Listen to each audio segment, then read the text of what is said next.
I'm using some gel sticks, some black ink, some markers, and just a little bit of creativity to make this little butterfly spread in my sketchbook. If you want to stick around, you'll get to do this whole process with me and use up some of those art supplies that you don't grab enough. Hey guys, it's Kate and I hope you're having a wonderful day. I am doing another video going through art supplies that I don't really use very much and I'd like to try to use them up. So I broke out my sketchbook. I think we're going to do a 2-page spread today. And I have these King Art gel sticks that I got at Walmart. They're kind of like the, oh shoot, what are they called? Why can't I think of the word? I swear. But they're basically, they go down like lipstick, and there's some other brands. There's, a lot of different brands, but they are water soluble. They are not like the Neo 2s. They're not like crayons. They're kind of like, they really do have the consistency of like a lipstick tube, but they go down really smooth. They're very colorful. These ones twist up so you can use them, and they are water soluble. So I am going to just play around with these in my sketchbook today. And I'm going to make a nice brightly colored background and let it dry. And then we can do some other fun stuff here. So I'm going to grab some colors that kind of go well together. I might do some negative painting over this. That sounds like it'd be pretty fun today. But you can see how smooth this goes on. Like I can just sort of grab it with my fingers and its own weight puts down plenty of mark. And they have a lot of colors. They're pretty vibrant and they're very smooth. The only thing that I kind of struggle with them, and probably one of the reasons why I don't use them a lot, is the colors are very, they're kind of like your saturated primaries. And unless I'm working on a gessoed surface, I don't really find that they blend to create new colors all that well. So if I wanted to have something that was more sort of desaturated, I guess, like if I didn't want red, but maybe wanted more of a brick red, and you would, like with watercolor or acrylic, you would mix it a little bit with its complementary to tone it down.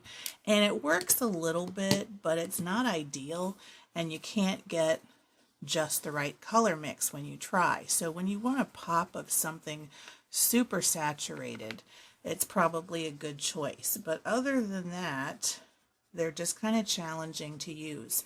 I would say that they are great for kids, and if you use sticks like this with a smaller color selection, let me know how you like to use them, because maybe there's a way that I'm not even thinking of. So I'm just grabbing some colors that kind of work well together. I'm grabbing some blues and purples and pinks, and that way when I activate these on the page, they'll all kind of go, and we can have kind of a fun little background. And I'm getting the middle also, so we can color the whole page. I really like this pink, so I'm actually going to go back into the pink and fill in the rest of the spaces. And you can see a little bit goes a pretty long way, because I haven't really needed to twist these up, and our colors are good to go. So next, I'm just going to grab my brush and I'm going to start activating it. These activate really easily. They blend pretty nicely on the page, like you can see. Since I'm working in my sketchbook, they blend a little bit, but you just have to be careful not to overwork your paper in the sketchbook, because you don't want it to pill up or get a hole. So I'm just kind of going over them quickly once, and then I will let everything dry. Now once these dry, because they're kind of, I don't know if they're wax based, but they do have kind of a waxy feel. They do leave a little bit of that sort of crayon-y type of residue on the paper. It is water based, and you can put other media down over it, but I have had some challenges with like fine liners on this. The markers work just fine, but I think the fine liners have a little bit of an issue with that sort of waxy finish once it dries, and then it's just a little bit more challenging to make a mark. It's almost like it gets gunked up or something. So just something to keep in mind. If you have trouble making marks over it, you might just want to change to something else that might work a little bit better for you. So I'm just going over this really loosely, as you can see, and just getting these activated. Now you can see they activate really beautifully. I'm not putting in any special effort into this or anything, and the colors are very pigmented. Whatever it is they use, who knows? It's a very basic set. It would be great for kids. This is like a really non-messy art supply, and you can use it just like a crayon. So I'm going over just these little spots where I didn't activate it, and then I am going to let this spread dry and we can go to another layer. All right, we are completely dry and we have a nice little surface to work on here, and I think I'm going to negative paint a nice little butterfly, and I think this mixed color background will be really nice for the base of the wings, and then we can add some more color on top of that. So my plan is to make the butterfly span both pages, and so the body is going to go right down here in the middle. So I am going to just sketch in a very simple body, and this is going to be a very sort of doodly butterfly, and then I'm going to have our antenna come up. And actually, I may even draw in the antenna at some point, because it's going to be hard to negative paint a tiny little antenna. I don't know if I can erase on this or not. Turns out you can erase pencil from the top of activated gel sticks. So ta-da! Okay, that was silly, but here we go. I am going to make this body a little bit more narrow, and then I'm going to do my wings. Now, basic butterfly wings, your top one is going to be bigger than the bottom, and there are a ton of different butterfly wing sizes, but essentially it's going to be two like this. You're going to have it kind of come out, go down, and then have a smaller, more rounded bottom. But like I said, there's a ton of variations, and whatever you end up doing is going to work just fine. So I'm going to have this one come in like that, have this one kind of come down like that, and then I'm just going to try to match it. So I've got it coming here and then right about to the center, and this is just a sketch. So all right, I'm having it come right about here, and then I can take another look.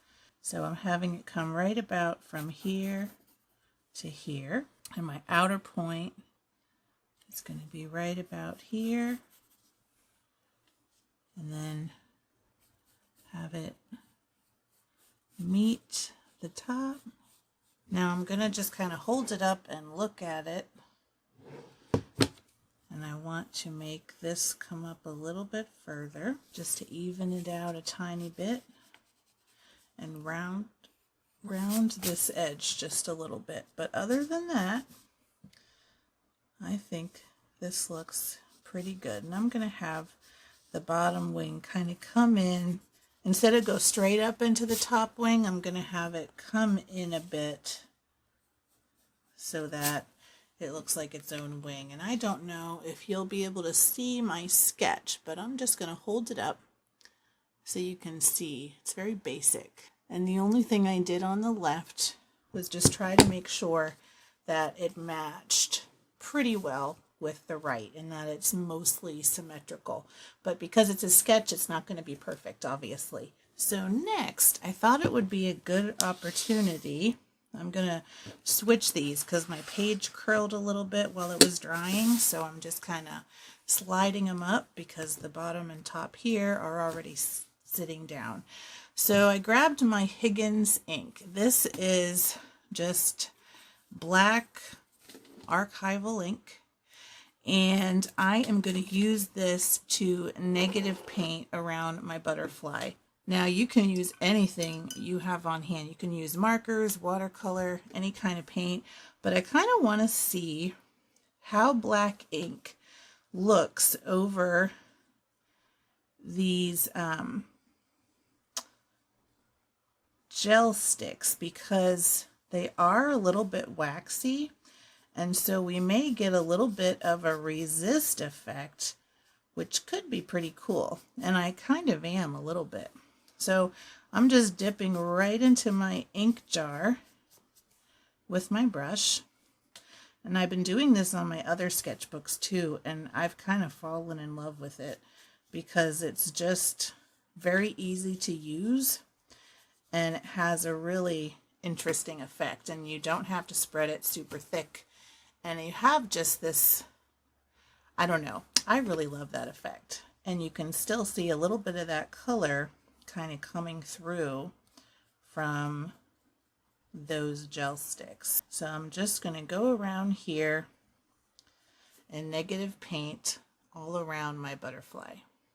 Okay, so I've done all of my negative painting with the ink, and it dried very quickly, and there's no bleed through, which is great on this paper. And this ink has been really fun to play with, and I got this whole big bottle for, I don't know, like I think $2 or $3. It was actually on sale at Hobby Lobby. So now we have our butterfly with the wonderful little gel stick background. I did put a couple lines in here to go around the body and stuff. So now I'm going to go back into these gel sticks and put down a second coat of more concentrated color and actually add a design to these wings. So I'm going to start with this pink color because I think this is going to be my favorite color for today. And I'm going to start adding some shapes to these wings. And I'm going to color them in, but I just want to make sure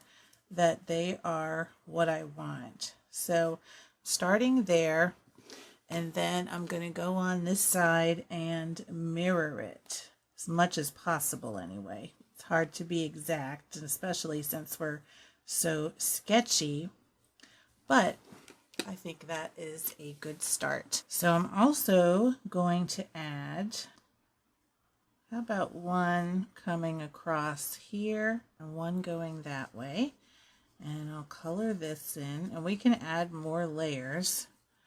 And we're going to activate this also with water, but I'm just kind of looking at how I want this to go. And maybe sort of one facing down toward the body. And maybe some circles along the wing toward the bottom. And then I'm going to grab a darker color, because this is a pretty color, but it's also kind of light. So I'm going to go back to this purple, and I am going to add some purple shapes here, some little loops, just like that. I think that looks pretty good. And then I'm going to add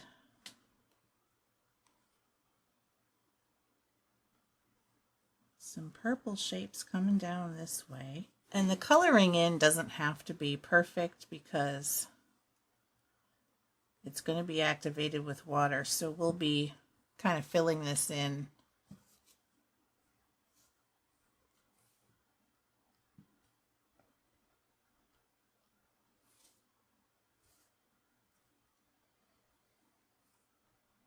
I really like how this is coming along so far.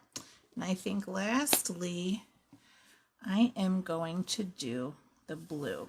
And I'll do 3 kind of dash shapes coming from the middle here, and then some blue dots coming up the middle of these. And this will be our next layer. I don't know if I'll do more after this, but we'll just have to kind of take a look and see what it looks like.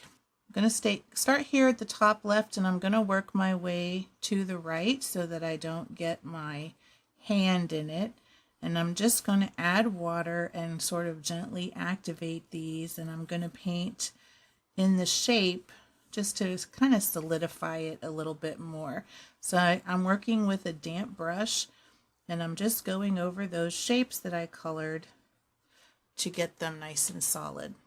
All right, I finished activating all of the spots. I also added some more blue to the center body here, and I really love the little patterns on this. I think lastly, I'm going to grab this little gold marker. This came in a 3-pack from the Dollar Tree, maybe even a 4-pack. I don't know. I did a little unboxing a while back, and I kind of like it, and it's super cheap. I don't even know if they sell it there anymore, but I'm going to add some metallics to this, and let's see how it shows up. Oh, it does show up. Okay. So I'm going to go around and do some outlining on this butterfly. And I'm also going to go around some of those details on the inside. So we can add a bit of a metallic shine to this, and I can use yet another art supply that I don't grab enough. And it'll add a little bit of warmth to this also, because I really have a lot of cool colors going on here with the pinks and blues and stuff. So let's see how it looks with some of these outlined. I think I like that. Let's just take it slow and see where it goes. I like how this goes down over that gel stick. Another thing I noticed is that the black ink, even though it's permanent, it's on top of that gel stick, which kind of has a little slightly waxy finish. So it actually makes the ink slide a little bit too when you put water on it. So that's just something to keep in mind. But that's something that experimenting like this really helps with. So that's good to know. I don't know if I'm going to go around everything on here, but I kind of like what I'm seeing, so I'm just going to explore. But I like having this gold color, and it's not as opaque as some of the old other metallic markers that I've used, but it has a nice color. And you can see that waxiness kind of even comes off on the marker. I don't know if you can see that in the camera. But if you have like a paper towel or something, you can just wipe it off. And that is one of the nice things about having these really cheap markers. You don't really care what happens to them. So I think what I'm going to do is just fill in these little purple ones. And then I think we can probably call this good. I like how this looks. And I used up more supplies that I don't use enough. So let's do a little close-up. The marker is very slightly metallic, so I think that's why it's such a bargain, and probably why I haven't really grabbed it a whole lot, but it does add a nice little color, so I'm not mad at it. I might have to at some point do something with these antennae. I like them to maybe pop out a bit more, but for right now, this is a good little page to call done. So I hope you enjoyed this video. If you like it, make sure to give it a thumbs up. And if you want to see more like this, make sure to subscribe to my channel. Thank you for watching. And until next time, keep creating.